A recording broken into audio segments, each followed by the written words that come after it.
Hello，大家好，我是喜娜，我是台湾妞。今天要来跟大家分享一个大家所有人都知道的案子。什么？金正恩的哥哥被谋杀的案件。对，但因为他好像判决啊那些都结束了，然后甚至于有一个凶嫌呢，他也已经回到越南了。对。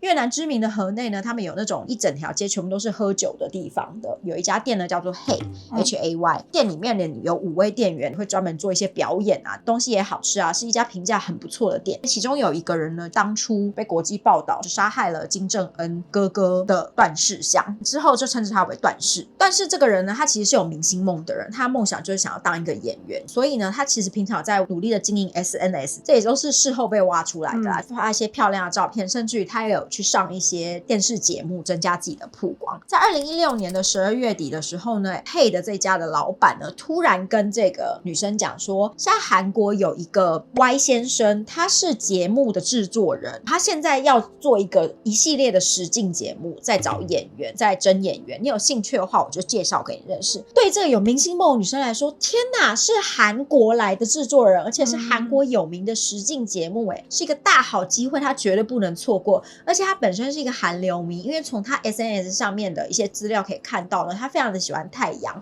他也说太阳是他老公啊什么之类的，所以他本身是有在关心韩流的。对于一个关心韩流的人，然后一定有看韩综的人，出现一个实境节目的人在说在找外国人当演员，这根本就是天上飞下来的对大好机会。这个制作人呢也真的开始跟他的合作，并且提供了一个经纪人给他专门照料他的生活，然后他们就开始会拍一些整路人的一些影片。但是这个女生呢，她就会特别去整路人，每一次整的方式呢都是制作人呢会跟他指定说，你现在就是跑到哪一个人哪一边，比如说去打他一巴掌或者去泼他一杯水这样子的这种整法。在实际演练了几次了以后呢，2017年的2月13号呢，他就说我们终于要拍一场大场的，我们来一起移动到另外一个国家，到马来西亚吧，而且会有另外一个国籍的演员一起跟你会合，征服全亚洲的拍摄。其实中间呢，这个段世香他有一点起疑心，他觉得这些东西并不好笑，或者是并不有趣，就是一般很整人的节目，他有点跨模。但是呢，中间角色里面有个日本人，就跟他讲说，比较针对日本市场做的一些企划，符合日本人的笑点，所以你们可能会有点不理解，乌龙过去了。到了马来西亚了以后呢，跟另外一个印尼籍的叫做西提艾莎的女子合体起来去做整人。那这一次呢，会是在马来西亚的国际机场里面进行这一次的整人。合体了以后来拍，还在角落里面演练了非常多次，就是说，那你等一下怎么样，我怎么样。最后呢，在一个穿着灰色外套的光头男子慢慢的靠近了他要自动 check in 的那台机器的时候，制作人指定说就是那个男的，他们就冲过去，两手涂抹着像是黄色奶油的东西，一个人从前面抓住他，一个人就是从后面抹他的全脸。然后因为男的被吓了非常非常大一跳，他看起来极度的惊慌，两个人对于他的惊慌似乎有一点抱歉，所以女生还是说了抱歉，然后就跑走了。灰色外套的光头男子呢，他其实就是金正恩的哥哥金正男呢，他就赶快走向了第2航厦警卫，跟他讲他刚刚发生了什么事情，所以就赶快把他带到医疗中心。可是才刚到进入到医疗中心以后，他就昏倒，然后痉挛，就开始抽搐。现场的医生呢就判断他应该是中了一种神经毒，因为发毒过程非常的快，并且他开始抽搐、口吐血泡，然后还呕吐，立即就打了一些可以解神经毒的阿托品，然后跟打一些肾上腺素维持他的身体状态，立即叫救护车送。可是机场距离最近的医院是30分钟的车程，所以很不幸的他在车上就过世了。所以是那奶油上有毒吗？对，那2个女生呢，当下在做完这件事情，对他们来说就是拍完一个片了。这2个女生就去把手油油的东西去把它洗掉了以后呢，通常呢制作人啊，还有我刚刚讲的日本人，还有他们经纪人，都是会躲在附近可以拍摄的地方拍摄他们。但是呢，那一天他们本来是在一个咖啡厅拍摄的，拍摄完了以后再去找那些人的时候，他们却全部都不见了，打电话给他们也都没有人接。这2个女生都觉得很奇怪，他们就决定先离开回饭店，隔天的时候再回来这个机场，因为有跟他们约好说隔天还要再拍东西。到机场的时候，他们2个就被逮捕了。马来西亚就对当初还不知道是金正男的男性呢尸体呢就开始检验。首先他们先收集了他的包包，发现呢他里面的护照是叫做金哲的北韩护照，但是因为金正男他之前呢也有用别的护照去别的国家，事后推论他应该是想要掩盖他的身份，所以他用了假名字的护照。可是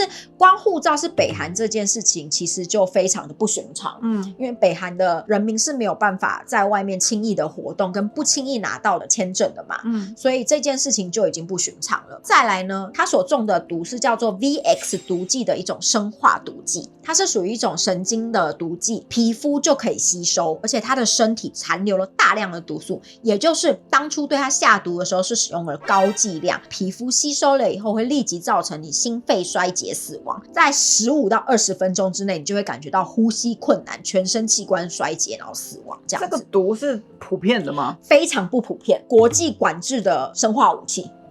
特别是这两个女生，她们在被交代的状况是背后是捂着她的眼睛说猜猜我是谁这样子的状况，所以她是眼睛眼球这边全部都被沾到，遮完以后你一定会睁着眼睛再去擦嘛，所以她的眼球也全部都有吸收，所以她发病非常的快，所以身体上残留剂量也非常的高，致死剂量的 1.4 倍。可是那两个女生她们手上不是有沾到那个吗？没错没错，这一件事情也是她们后来被判无罪的其中一个原因。知道是这么高度生化的武器，那他们还会粘在手上做这件事情吗？但我的意思是说，那他们手是没事的哦？他们事后有恶心呕吐，但是没有致死量，皮肤都会吸收，吸收的量的多寡，这边没有毛孔。一开始马来西亚的警方还没有意识到有可能是跟政治有关的事情的时候，他们有发布说有一位北韩人在马来西亚突然身亡，证明他的身份呢是金哲，传回韩国以后立即大量的报道，并且报道他是金正恩的哥哥金正男。马来西亚发现在他们国家死的好像是金正男的时候呢，马来西亚突然封口了，变成秘密调查，担心会有一些政治上面的问题，没有再公开说现在调查到什么程度，并且他们在叫做金哲的这个人，也就是金正男的包包里面呢，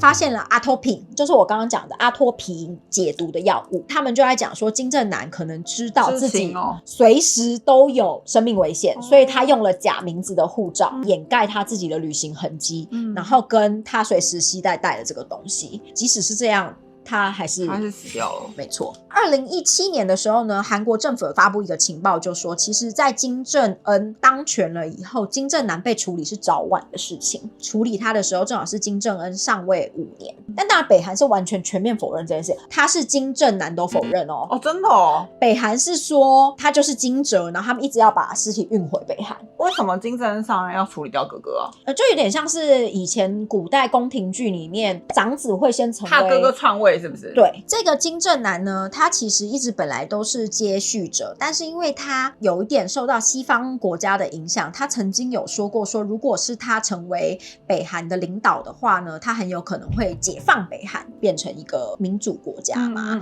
那当然就会有人反对他。金正恩在接了这个位了以后呢，就会有派系斗争嘛。在金正恩上了位5年的状况，自己的人比较稳固了，到了他要处理金正男派系的时间，杀鸡儆猴的方式就是直接把根源给除掉，我直接把金正男给处理掉，你们就没有人可以支持了吧？这是大家推论，从头到尾北韩不可能发表这声明，从头到尾北韩也没有承认这谋杀，没有人知道到底是不是金正恩派他的哦。韩国这边的情报组织是这样推论的，因为他们后来不是抓了这2个女生嘛，全部的人到底有哪些人呢？后来逮捕了非常多的北韩人，然后还有1名日本人嘛。那北韩人有包含47岁的李正哲、33岁的洪颂学跟55岁的吴中阶、56岁的李在南，就是我刚刚讲的在现场拍摄监视整个过程的那些制作人啊，包含什么 Y 先生啊，那些全部都包含在这些人里面。这些人呢，大部分当天就出国了， Mission Clear 以后就立即搭飞机出国了，全部都回北韩了。另外还有3名还滞留在马来西亚的人是北韩人的玄光成、金旭日跟李生，其中玄光成的身份最为奇妙，他是在北韩大使馆里面工作的，而且他是几个月以前才被派到大使馆的。所以马来西亚那里有一个记者接受采访的时候就有表示说，他觉得这个玄光成是为了这个任务被派来的，大家才会觉得这件事情是北韩的政府指示。我刚刚有讲说马来西亚晋升了嘛，从韩国的媒体得知到死亡的人可能是金正男，然后外加他们查到这些嫌疑人的人居然是北韩的外交部的时候，他们突然发现哇苗头不对啊，就雷达就开了，在那之后就全面晋升。那这2个女生他们被逮捕以后，他们其实觉得非常的冤枉，他们从头到尾呢，就是会做一些对人喷香水的影片啊，或者是像这一次的，他说手上涂抹油去抹人，并不是第一次拍了，所以对他们来说，这次也是一个抹油然后去抹人的一个行动而已。那警察就要去查，他的其中一个人就跟你一样，用手去抹，然后抹完以后立即去洗手，他们就会觉得是不是因为他们知道是有毒的？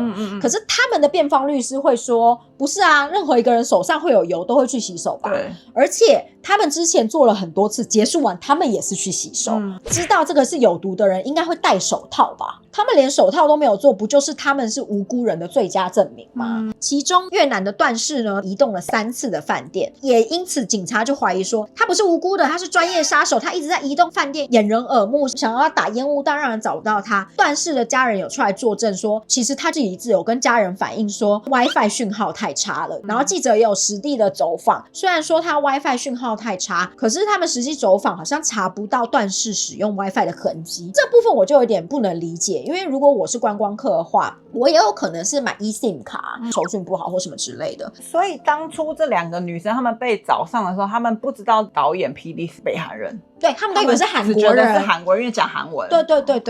然后呢，心理学家有在分析这件事情，认定这件事情就是北韩做的。那北韩为什么要做这件事情呢？杀他有非常多的手法，暗杀他，安静的杀他，但是他们选择在国际机场杀他，找了2个凶手，是越南人、印尼人，然后在马来西亚杀他。你不觉得这就是要把事情搞得很大吗？对啊，而且还选择了全世界禁用的化学武器杀他。他们说其实北韩在上演一场大秀，警告全球，你跟北韩作对，我们可能会在任何公开的场合我们做掉你。而且他这样一做，不要说亚洲人，欧美国家也全部都会报道了嘛。还有一点，我们北韩是取得到化学武器的，武力展现的一种方式，这点真是没有想到，真的。不然他何必，他就全部找北韩人就好了，做掉全部坐飞机走就好了。而且很缜密耶，他们中间不是有这些北韩人吗？3个被滞留在马来西亚的，他们也完全不知道细节，一个人都被只知道了部分的细节，核心的内容全部都没有，核心的内容就跟着那些北韩人全部回北韩了。好聪明哦，好奸诈哦，好可怕。是不是？那当时呢，其实朝鲜跟马来西亚有吵起来，因为呢，马来西亚朝鲜大使江哲强调呢，死掉的金哲就是金哲，他是一般的朝鲜公民叫金哲，他不是金正男，强调说你们不可以验尸，因为他是朝鲜人，你们要把他送回来，由我们来验尸。因为马来西亚他们一开始是不知道的，第一时间，因为这是一个在国际场合发生的一个案件，太多人目睹了，所以他们一开始就公布了CCTV， 其实一开始是积极要逮人的，公布了他们现在逮了这些人，是后来才发现说，哎呀，大事不妙，好像跟金正恩那边有点关系的时候，他们才封口嘛。一开始的时候都已经验尸啦，反正就都已经做了，北韩就很生气，不尊重我们，双方都互相驱逐了对方的大使馆的人，并且把他们的国旗全部都摘掉，大使馆2边净空的状态，好可怕。这样就算了，他还不让马来西亚的人离境北韩，所以我不确定那里会有多少马来西亚人，2边都快要断交了。因为金正男之前有接受过别的新闻，包含日本的新闻的访问，全世界就认定那个人就是金正男无误，他不是什么金哲，他就是金正男。大家就说北韩就是做贼心虚才把事情闹得这么大。大家认定的原因是因为金正男他的脸有公布在大众，然后监视器的画面跟他是一致的，是这样吗？对，自始至终北韩都没有说他是金正男。一直到同年的3月，经过1个半月的吵架了以后呢，他们最后终于谈妥了，好，我们把金哲的遗体还给你们。双边呢不是都扣留了公民的这件事情呢，就也把他送回去，这件事情才正式的落幕，外交部也都回去，然后正常的这样运作。马来西亚还是有再次重申，依然觉得这个金哲呢就是金正男，但是他们感谢金正恩很大方的来处理了这件事情，肯定金正恩和平处理的最后的结果。但是呢，私底下他们是不是有什么协议，我们不知道。因为北韩后来就没有再出任何的声音了。北韩本来就是全世界最神秘的国家嘛。后来金正男的家人呢，秘密组织一个叫做千里马房的一个组织，遇刺以后，他们发出一个长篇影片声明说，会努力致力于推翻金正恩的政权。对于这件事情情是很生气的。那至于影片最一开始讲的段氏呢，跟印尼的这个西蒂这2个女生呢，就被拘留在马来西亚这边接受很冗长的审判，一整年的期间呢，都是住在监牢里面，就是被拘留的状态，就也是蛮可怜的。主要呢，在争议的地方就是我刚刚讲的，一边的人就会讲说他手上涂了那个毒，所以他结束完了很紧急的去洗手，有人权律师出来帮他们辩解。如果是你的话，你会把剧毒涂在手上吗？事后他们都有发生头晕呕吐，他们是完全把自己暴露在危险之下。你是你的话，你会把自己暴露在这种可能死亡的危险之下吗？如果他们是知情的话。总而言之，他们最后呢都是无罪释放，而且他们有说他们之前其实都有抹婴儿油，就是也是油